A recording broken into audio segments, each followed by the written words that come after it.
सभी बच्चों को गुड मॉर्निंग, सभी साथियों को गुड मॉर्निंग। दोस्तों गुड मॉर्निंग एवरीवन। आज के वीडियो लेक्चर में मैं एक क्वेश्चन और डिस्कस करने वाला हूं। ये क्वेश्चन है जेईई एडवांस 2023 का, और कहने का तो ये चैप्टर रोटेशन से है, लेकिन दोस्तों इसमें जो कॉन्सेप्ट है ना, वो कॉन्सेप्ट मोशन इन 1D का भी है और सर्कुलर मोशन का भी है, न्यूटन्स लॉ ऑफ मोशन का भी है और रोटेशन का भी है और सेंटर ऑफ मास का भी है, वर्क पावर एनर्जी का भी है। इतने सारे कॉन्सेप्ट लगा करके, यानी हम कह सकते 5 चैप्टर के कॉन्सेप्ट लगा करके इन्होंने एक क्वेश्चन डिजाइन किया है, और ये क्वेश्चन बहुत बेहतरीन है। इस क्वेश्चन को वही बच्चा कर पाएगा जिसको ये 5 चैप्टर जो हमने बताया है वो क्लियर हो गए। वीडियो लेक्चर को पूरा से पूरा देखना। इसमें आप क्या क्या सीखोगे? पहली बात, जेईई एडवांस का क्वेश्चन का सोल्यूशन तो सीखोगे। इसके बाद इस क्वेश्चन के आधार पे वो क्या क्या और पूछ सकते हैं, क्योंकि बहुत बार होता है ना, फ्यूचर में वो PYQ के क्वेश्चंस को एडिट करके थोड़ा बहुत डेटा इधर उधर करके दे देते हैं क्वेश्चंस नेक्स्ट टेस्ट में या नेक्स्ट ईयर लाइक दिस। तो हम इस क्वेश्चन में पहले फाइंड आउट करेंगे लक्ष्य क्या है, इसके बाद हम इस क्वेश्चन में और क्या क्या फाइंड आउट कर सकते हैं ये भी देखेंगे, यानी कि all possibility of the question देखेंगे, और हम देखेंगे इस प्रॉब्लम को हम कितने तरीके से सॉल्व कर सकते हैं ये देखेंगे। मतलब कितने मेथड से हम इसको इजी से इजी लैंग्वेज में या टफ से टफ लैंग्वेज में सॉल्व कर सकते हैं, और क्या क्या हम सोच सकते हैं हम ये देखेंगे, ठीक ना। तो क्वेश्चन आपके स्क्रीन पर दिख रहा होगा। इसमें क्या दिया है देखो, a thin circular coin of mass 5 gram, radius 4/3 centimetre, initially at horizontal XY plane. एक कॉइन दिया है और ये इनिशियली हॉरिजेंटल XY प्लेन में है, जिसका रेडियस कितना है 4/3 सेंटीमीटर और मास कितना है 5 ग्राम। बोला the coin it tosses. Tosses का मतलब क्रिकेट में जब ऐसे कॉइन को टॉस करते हैं तो ऐसे ऊपर जाता है ना, उसे टॉसेस बोलते हैं, टॉसेस। बोले ना up Z direction by applying एक इम्पल्स दिया है, कितना दिया है √π/2 × 10⁻⁻² न्यूटन सेकेंड। ये आपका इम्पल्स यानी कि मोमेंटम का एक रूप होता है, वो है। फिर क्या बोला है, at a distance 2/3 centimetre from the centre, यानी कि इन्होंने सेंटर पे नहीं दिया, 2/3 सेंटीमीटर फ्रॉम दी सेंटर दिया है। अब इसके बाद दिया the coin spin about it's diameter and move along the Z axis. ये बोल रहे हैं कि ये डायामीटर के अबाउट स्पिन कर रही है, यानी कि हम जो यहाँ पे रेड लाइन दे रहे हैं, ये रेड लाइन के अबाउट ऐसे स्पिन करते हुए ऊपर जा रही है। कहने का मतलब ये है, बोल रहे हैं by time the coin reach back initial position it's complete and rotation. ये कह रहे हैं कि जब हम देखो टॉस करते हैं तो वो रोटेट करते हुए ऊपर जाता है, फिर नीचे आता है, तो इनिशियल पोजीशन में आने तक वो कितना राउंड, कितने टाइम्स वो रोटेट कर चुका, ये क्वेश्चन है। तो क्वेश्चन आप समझ गए होंगे। तो चलिए हम क्वेश्चंस को करते हैं और समझते हैं हम इसे कैसे सॉल्व करेंगे। ओके चलो, तो दोस्तों अब सबसे पहले हम समझते हैं ये क्वेश्चन में कहना क्या चाहते हैं। देखो इनके अनुसार जो क्वेश्चन में गिवन है ना, एक यहाँ पे ऐसे कुछ कॉइन गिवन है ना, एक वैसा कुछ कॉइन गिवन है, और इस कॉइन का ये सेंटर है और ये इसके अबाउट ये रोटेट कर रहा है, और यहाँ पे इनिशियल इम्पल्स दे रहे हैं, मान लो इम्पल्स दिया है J बराबर।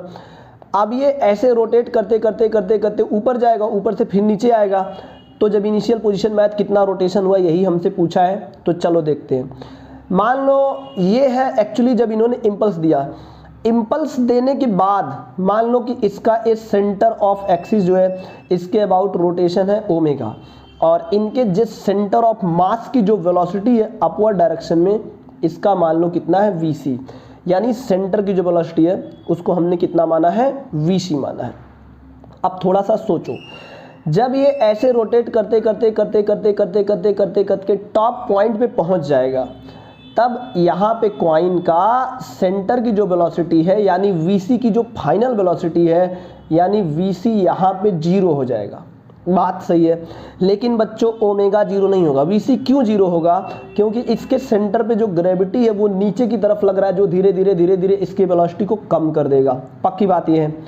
इसके बाद अगर हम बात करेंगे बच्चों, इस पर कोई टॉर्क नहीं लग रहा है। क्यों? क्योंकि इसका सेंटर ऑफ एक्सिस जो रोटेशन है वो इस तरह से है, जो हम यहाँ पे आपको दिखा रहे हैं कुछ येलो कलर से ऐसे, और इसमें जो ग्रेविटेशनल फोर्स है वो ठीक इसके सेंटर पे लग रहा है mg, यानी ग्रेविटेशनल फोर्स का जो लाइन ऑफ एक्शन है ना, वो इसके वो इसके रोटेशनल एक्सिस से जा रहा है, इसलिए ये नेट ग्रेविटेशनल फोर्स जो है कोई भी टॉर्क इसमें क्रिएट नहीं कर सकता। इनडायरेक्टली हम कह रहे हैं कि अगर मान लो इसको हम 2D में दिखा रहे हैं तो हम 2D में दिखाएंगे, 2D में हमें कुछ इस तरह से दिखेगा और ये इस डायामीटर के अबाउट रोटेट कर रहा है। कोई भी ऐसा यहाँ पे फोर्स नहीं है जो इसमें टॉर्क प्रोड्यूस कर सके, यानी कि इस यहाँ पर ऐसा कोई फोर्स या यहाँ पे ऐसा कोई फोर्स या इसके परपेंडिकुलर कोई फोर्स जो अंदर की तरफ जा रहा है या बाहर कोई फोर्स, ऐसा कोई भी फोर्स इस पर एक्सटर्नल नहीं है जो इसमें टॉर्क प्रोड्यूस कर सके। इसका मतलब इसमें एंगुलर मोमेंटम जो है ना वो कंजर्व रहेगा। तो हम एंगुलर मोमेंटम जो कंजर्व रहेगा उसे हम बाद में देखेंगे। पहले हम देखेंगे इसमें from the concept of the translational motion. तो देखते हैं कि हम ट्रांसलेशनल मोशन के कॉन्सेप्ट से इस सवाल को कैसे करते हैं। देखो, हमें एक बात पता है बच्चों कि इस पर कोई फोर्स नहीं लग रहा है, तो अगर हम देखेंगे फ्रॉम कंजर्वेशन ऑफ मोमेंटम, यानी कि फ्रॉम कंजर्वेशन ऑफ, हम यहाँ से क्या लिखेंगे, देखो from conservation of linear momentum. अब लीनियर मोमेंटम कैसे कंजर्व होगा, क्योंकि इस पे जो है कोई फोर्स एक्सटर्नल नहीं लग रहा, क्योंकि mg तो लग रहा है, लेकिन जब आपने इंपल्स दिया तो mg इंपल्सिव फोर्स नहीं है, इसका मतलब वो मोमेंटम को चेंज नहीं कर पाएगा। यानी कि हम बात करेंगे जस्ट आफ्टर इम्पल्स की, अगर हम बात करेंगे, ठीक ना, तो जस्ट आफ्टर इम्पल्स अगर हम बात करेंगे तो हमें देखो क्या मिलेगा। जस्ट आफ्टर इम्पल्स की बात करेंगे तो इनिशियल मोमेंटम बराबर हमें क्या मिलेगा, फाइनल मोमेंटम मिलेगा, यानी कि P इनिशियल बराबर कितना होगा, P फाइनल। और P इनिशियल इसका जो J इम्पल्स जो दिया है वही J है, तो इसे हम लिख देंगे J। और अगर हम बात करेंगे फाइनल मोमेंटम तो इसका मास और इनटू क्या मिलेगा, Vc। तो यहाँ से हमें Vc मिल गया, कितना मिल गया, J/m। अब बड़े ध्यान से देखो, अगर हम y डायरेक्शन में मोशन की बात करते हैं तो इनिशियल वेलोसिटी vc है, लेकिन फाइनल इसका जो vc डैश है ये 0 आ रहा है, जिसको हमने vc डैश बोला है हाईएस्ट पॉइंट पे। तो लेट ये हाईएस्ट पॉइंट तक जाने में जो टाइम लगाया है वो t लगाया था, हमें पहले ये टाइम निकालना होगा। चूंकि हम जानते हैं कि जो vc डैश होगा ये होगा vc माइनस gt, तो यहाँ से टाइम निकाल लो। जब टाइम निकालोगे तो आपको क्या मिलेगा, vc/g मिलेगा, और vc की वैल्यू है J/m, तो हम लिख देंगे यहाँ पे, तो हमें ये टाइम मिल गया है। अब यहाँ पे प्रॉब्लम ये है कि जो टॉप पॉइंट पे Vc क्या होगा, 0, यानी कि ऊपर जाने का जो टाइम है वो आपका J/mg आ गया। तो अब नीचे आने का भी सेम टाइम लगेगा, यानी कि टोटल टाइम ऑफ फ्लाइट अगर मैं बात करूँगा तो ये आपको मिल जाएगा, कितना मिलेगा, 2J/mg। ये मिल गया टोटल टाइम ऑफ फ्लाइट। अब हम इसका एंगुलर मोमेंटम निकालेंगे। अगर हम इसका एंगुलर मोमेंटम निकालेंगे तो हम कैसे निकालेंगे, ध्यान से देखो, एंगुलर मोमेंटम, चूंकि बच्चों इस पे नेट टॉर्क जो है वो 0 है। अगर ये नेट टॉर्क 0 है तो हम कह सकते हैं L इनिशियल बराबर क्या होगा, बोलो। अगर इस पर नेट टॉर्क 0 है तो हम कह सकते हैं L इनिशियल बराबर L फाइनल होगा, और इनिशियल एंगुलर मोमेंटम होगा, क्या होगा समझते हैं, थोड़ा सा देखो डायग्राम से ही समझते हैं। देखो, आपने इम्पल्स यहाँ पे दिया है जो J है, और इसके अबाउट देखेंगे तो ये ऐसे रोटेट कर रहा है। तो इनिशियल एंगुलर मोमेंटम अगर इसका देखेंगे तो ये डिस्टेंस मान लो स्मॉल r और इसका रेडियस मान लो कैपिटल R, तो ये इसको ऐसे रोटेट कराने की कोशिश कर रहा है। तो इनिशियल एंगुलर मोमेंटम होगा J इंटू स्मॉल r, क्योंकि रोटेशनल एक्सिस से स्मॉल r डिस्टेंस पे लग रहा है। और फाइनल एंगुलर इम्पल्स और फाइनल एंगुलर मोमेंटम होगा I इंटू ओमेगा। तो लिख देते हैं यहाँ पे, हम क्या लिखेंगे, J इंटू स्मॉल r, और अगर इसी को हम फाइनल लिखेंगे तो फाइनल क्या बनेगा, I इंटू ओमेगा। तो अगर हम यहाँ से देखो ना ओमेगा देखते हैं तो ओमेगा हमें मिलेगा JR/I, बात बिल्कुल सही है। जहाँ पे I क्या होगा, I होगा mr²/4। तो अब चलते हैं थोड़ा सा आगे, ये चीज़ हमें मिल गया। अब बड़े ध्यान से देखो, ये डिस्क ऐसे यानी कि अगर हम बात करेंगे ना तो ये डिस्क ऐसे रोटेट करते करते ऊपर गया, ऊपर से रोटेट करते करते नीचे आया। टोटल नंबर ऑफ रोटेशन अगर n बना है तो यहाँ पे ओमेगा जो है ना बच्चों, जो ओमेगा है ये कांस्टेंट है। ये क्या है, ये कांस्टेंट है। अगर ओमेगा हम देखेंगे तो कांस्टेंट है। तो जो टोटल एंगल चला है, यानी कि अगर हम बात करेंगे टोटल एंगल जो थीटा होगा वो होगा ओमेगा इंटू टी, और ओमेगा हमें मिला है JR/I, और टाइम हमें मिला है, टोटल टाइम हो गया ये, सॉरी, तो ये मिलेगा 2j/m इंटू जी, यानी कि ये बन जाएगा 2j² r/IMG, ये मिलेगा। अब हम डेटा रख करके पहले थीटा निकाल लेंगे कि ये जाते समय आते समय कितना एंगल चला है। तो इसके लिए हमें ऊपर की कुछ चीज़ों को रफ़ करना पड़ेगा, तो मैं इसे रफ़ कर देता हूँ बिकॉज इसकी ज़रूरत भी अब नहीं है। तो लो हमने इसको रफ़ कर दिया है, ठीक ना। सारा गेम टाइम निकालने का है बस। तो अगर हम यहाँ से थीटा निकालते हैं तो थीटा बेसिकली कितना बन जाएगा 2, और जे की वैल्यू j² है तो इसका स्क्वायर कर दो। अगर आप इसका स्क्वायर करोगे तो कितना मिलेगा, इसका स्क्वायर करोगे तो मिलेगा π/2 10⁻⁻4। तो ये मिलेगा भाई π/2 और इंटू 10⁻⁻4, ये मिल गया j²। और r कितना है, r आपका है यहाँ पे दिया है 2/3 सेंटीमीटर, स्मॉल r तो लिख दो, यहाँ से मिलेगा 2/3 इंटू 10⁻⁻2, ये मिल गया आपका 2j²r। अब m कितना 5 ग्राम, तो 5 इंटू 10⁻⁻3, और ग्रेविटी कितना है 10। लेकिन इसका मोमेंट ऑफ इनर्शिया जो होता है डिस्क का इस डायमीटर के अबाउट, ये आपको याद होना चाहिए, ये होता है mr²/4। कितना होता है mr²/4। आप ऐसे भी देख सकते हो, किसी भी डिस्क का जो मोमेंट ऑफ इनर्शिया होता है इसके परपेंडिकुलर एक्सिस के अबाउट होता है mr²/2, और ये आपका x है, ये y है, तो देखो ix प्लस iy जो बनेगा ना, ये बनेगा iz, parallel perpendicular axis theorem, ये बनेगा mr²/2।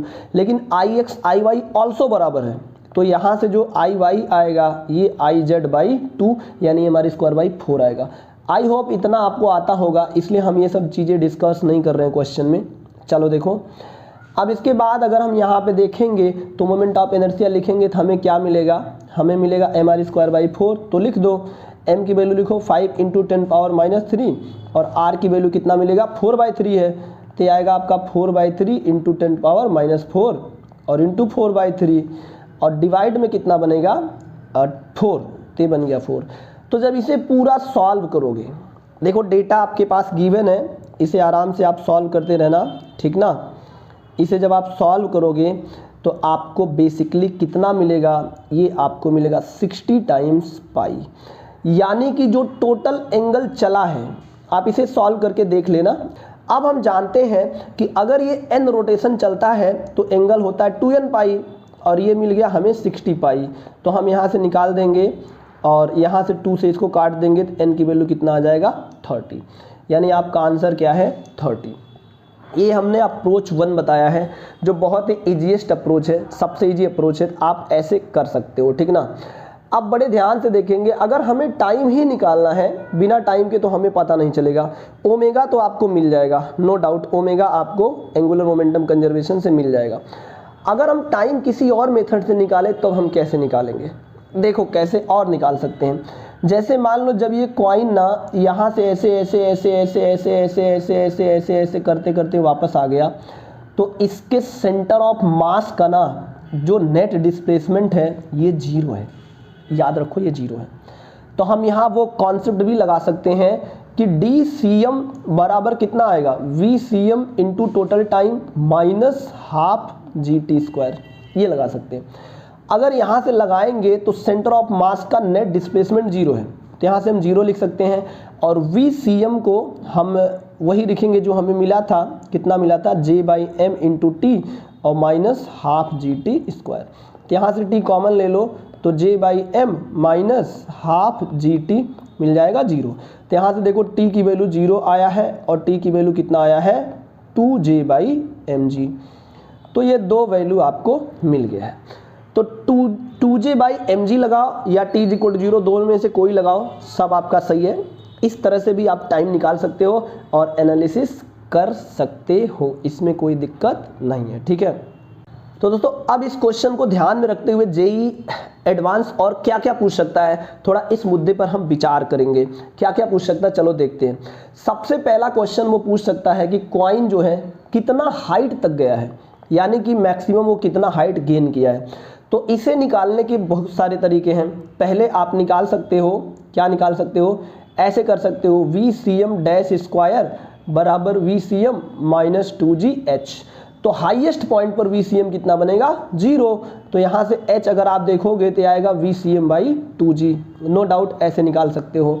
इसके बाद जेईई एडवांस हमसे और क्या पूछ सकता है, इसमें हमसे पूछ सकते हैं कि टोटल डिस्टेंस कितना चला है। तो अगर हम टोटल डिस्टेंस देखेंगे तो ये चला है 2h, h जाने में h आने में, जैसे टोटल टाइम निकाल लिया वैसे टोटल डिस्टेंस भी हम निकाल सकते हैं, इसमें कोई दिक्कत नहीं है, ठीक है। अब अगर मान लो आपको निकालना है कि हाइट को हम किसी और तरीके से निकाल सकते हैं, तो हम कंजर्वेशन ऑफ एनर्जी से निकाल सकते हैं, क्योंकि जब ये डिस्क रोटेट करना स्टार्ट किया था यानी इस पॉइंट पे, तो यहाँ पे इसके पास जो टोटल काइनेटिक एनर्जी था ये था ½ mvc² और प्लस था ½ I ω²। लेकिन बच्चों प्रॉब्लम यहाँ पे है, जो ½ I ω² है ना, this is the completely constant, क्योंकि इसमें I भी आपका फिक्स है और ओमेगा भी फिक्स है, तो यानी कि जो इसका रोटेशनल काइनेटिक एनर्जी है ये चेंजेबल नहीं है। तो अगर रोटेशनल काइनेटिक एनर्जी चेंजेबल नहीं है तो हाईएस्ट पॉइंट पर जा करके इसके सेंटर ऑफ मास की वेलोसिटी 0 हो रही है, ना कि इसके एंगुलर वेलोसिटी। तो हम क्या करेंगे, हाईएस्ट पॉइंट पे जाने के बाद ये काइनेटिक एनर्जी तो सेम रहेगा, लेकिन ये काइनेटिक एनर्जी 0 हो जाएगा। यानी कि अगर हम बात करेंगे ये जो ट्रांसलेशनल काइनेटिक एनर्जी है यही कन्वर्ट हो जाएगा पोटेंशियल एनर्जी में, यानी कि हम कह सकते हैं कि जो mgh होगा ये होगा ½ mvcm²। तो यहाँ से h भी आप निकाल सकते हो बहुत ईजिली, ठीक ना। अब इस क्वेश्चन में और पूछ सकता है कि वर्क डन बाई mg कितना होगा, तो टोटल वर्क डन होगा mg का कितना होगा mgh नेट, तो नेट डिस्प्लेसमेंट 0 हो जाएगा। या अगर जाने में वर्क डन देखेंगे तो आएगा mgh माइनस में और आने में कितना आएगा mgh, ऐसे पूछ सकता है। या फिर आपसे पूछ सकता है कि वर्क डन बाई टॉर्क कितना होगा, तो अगर वर्क डन बाई टॉर्क देखेंगे तो 0 होगा, क्योंकि बॉडी पर नेट टॉर्क 0 है, इसलिए कितना बनेगा 0। टोटल काइनेटिक एनर्जी हमने निकाल लिया। आपसे ये पूछा जा सकता है कि कौन से पॉइंट की वेलोसिटी सबसे ज़्यादा है और कौन से पॉइंट की वेलोसिटी सबसे कम है, तब आप क्या करोगे। देखो अगर हम देखेंगे तो डिस्क बेसिकली ऐसे जा रहा है, बराबर इस तरह से जा रहा है, और हमें पॉइंट A ले लो, पॉइंट B ले लो, जो एक्सिस से सबसे ज़्यादा दूरी पर है। कहाँ पे है, जो एक्सिस से सबसे ज़्यादा दूरी पर है, और डिस्क जो है ऐसे, यानी कि कुछ कुल मिला के हम बात करेंगे ना तो डिस्क जो है ऐसे रोटेट कर रहा है। तो देखो अगर हम पॉइंट A की वेलोसिटी देखेंगे तो पॉइंट A की जो वेलोसिटी होगा जाते टाइम जब ये ऊपर जा रहा है VC से, तब आपको मिलेगा पहले ट्रांसलेशनल वेलोसिटी VC अब प्लस रोटेशनल वेलोसिटी R⍵, क्योंकि ये ओमेगा से रोटेट भी कर रहा है। और अगर पॉइंट B का देखेंगे तो यहाँ पे इसका VC तो होगा, लेकिन ये इसका रोटेशन इधर हो रहा है और इसका रोटेशन इधर हो रहा है, तो यहाँ पे R⍵ कितना आएगा नीचे। तो जो VB की वेलोसिटी होगी वो होगी VC माइनस R⍵। यानी कि जाते टाइम सबसे हाईएस्ट जो वेलोसिटी होगा वो पॉइंट A का होगा, और सबसे लोवेस्ट जो वेलोसिटी होगा वो किसका होगा, वो पॉइंट B का होगा। अब आपके दिमाग में आइडिया आ रहा होगा कि इसका लोवेस्ट क्यों नहीं होगा, क्योंकि अगर मान लो इसको मान लेते हैं ये R1 डिस्टेंस पे है, तो इसमें दो वेलोसिटी है, VC ऊपर है और यहाँ पे क्या है AC कितना है R⍵ नीचे है। तो अगर हम इसकी वेलोसिटी देखेंगे, सपोज ये पॉइंट P है, तो हमें मिलेगा VC माइनस स्मॉल R⍵, लेकिन ये वाला जो स्मॉल r है वो B वाले स्मॉल r से छोटा है, इसलिए VP जो है क्या हुआ, बड़ा हो गया, है ना। तो सबसे हाईएस्ट जो वेलोसिटी होगा ना वो किसका होगा, पॉइंट A का। अब सबसे लोवेस्ट जो वेलोसिटी होगा वो किसका होगा, पॉइंट B का है। लेकिन अगर मान लो यहाँ पे पूछा जाए कौन कौन से ऐसे पार्टिकल है जिनकी एंगुलर वेलोसिटी जो है 0 है, तो वो पार्टिकल कौन है, इसके एक्सिस पे जो पार्टिकल है रोटेशनल एक्सिस पे, इनकी एंगुलर वेलोसिटी 0 है, इनमें केवल और केवल वेलोसिटी VC होगा, ठीक ना। कितना होगा, VC होगा। तो इसका मतलब जाते टाइम एक्सिस के लेफ्ट साइड में जो वेलोसिटी है ये कमती होगा, क्योंकि यहाँ R⍵ घट रहा है, और एक्सिस से राइट साइड में जो वो ज़्यादा होगा, बराबर। लेकिन जब ये डिस्क वापस से ऊपर से नीचे आ रही होगी तब क्या होगा, तब पलट जाएगा, तब उस टाइम पर VB सबसे ज़्यादा होगा और VA सबसे कम होगा, क्योंकि उस टाइम पर VC जो है नीचे हो जाएगा, यानी कि VC नीचे हो जाएगा। आई होप अंडरस्टूड, आप समझ गए होंगे हम कहना क्या चाहते हैं, ठीक ना। हमने क्या रिवीजन किया, अगर मान लो हमसे पूछते हैं, है ना, कि इसमें मुझे सेंट्रीपिटल फोर्स, सेंट्रीपिटल एक्सेलरेशन ये सब बताओ, तो हर पॉइंट का सेंट्रीपिटल फोर्स, सेंट्रीपिटल एक्सेलरेशन अलग अलग है और वो कैसे काम करेगा थोड़ा देखते हैं यहाँ पर कि सेंट्रीपिटल फोर्स सारे पॉइंट, डिस्क के हर एक पॉइंट पे कैसे लगेंगे। ध्यान से देखो, यानी कि हम बात करेंगे ना जब ये डिस्क ऊपर की तरफ जा रहा होगा। देखो ये भी पूछा जा सकता है, जेई के लोग कुछ भी पूछ सकते हैं यार, ऐसा कुछ है नहीं, कुछ भी पूछ सकते हैं आपसे। तो अगर ये ऐसा जा रहा है तो बड़े ध्यान से देखो, इस पॉइंट का सेंट्रीपिटल फोर्स कहाँ पे लगेगा, इधर। इस पॉइंट का कहाँ लगेगा, इधर। इस पॉइंट का कहाँ लगेगा, इधर। इस पॉइंट का कहाँ लगेगा, इधर। यानी कि जो पॉइंट जिस सर्कल को चल रहा होगा, जैसे अगर हम इसकी इस पॉइंट ए की माने तो ये देखो इस सर्कल को कवर कर रहा है, तो इस सर्कल के हिसाब से इसका सेंट्रीपिटल फोर्स इसके सेंटर पे लगेगा।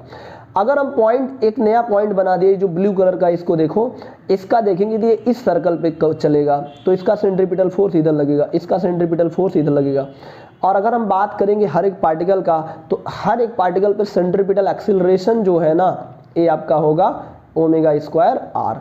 अब आर क्या है, एक्सिस से परपेंडिकुलर डिस्टेंस कितना है आर। तो आप समझ गए होंगे, हम इसमें हर चीज कर सकते हैं। तो दोस्तों वीडियो लेक्चर्स को लाइक जरूर करो और शेयर करना ना भूलो। आपका एक सपोर्ट आने वाले फ्यूचर में बहुत सारे बच्चों को फ्री एजुकेशन बहुत अच्छा दे देगा, क्योंकि जेई एडवांस का जो एनालिसिस है वो बहुत सारे इंस्टीट्यूशन अच्छे से करते नहीं है, अच्छे से देते नहीं है, जिससे बच्चे परेशान रहते, चाहे वो नीट के हो चाहे वो जेई के हो। तो उम्मीद है आप लोग वीडियो को लाइक, शेयर और सब्सक्राइब चैनल को जरूर करोगे।